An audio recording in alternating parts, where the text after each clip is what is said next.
Aksi penyerangan brutal yang terjadi di Balai Kota Krokus pada Sabtu 23 Maret 2024 lalu menarik banyak perhatian publik. Bagaimana tidak, insiden mengerikan itu menewaskan 40 orang dan lebih dari 100 orang alami luka-luka.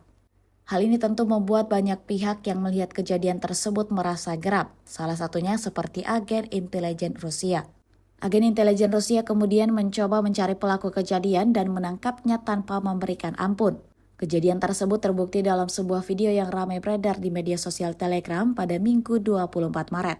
Tampak FSB Rusia benar-benar memotong telinga penyerang Balai Kota Krokus di Moskow dan memberikannya kepadanya. Penyerang yang ditangkap tersebut terlihat meringis kesakitan.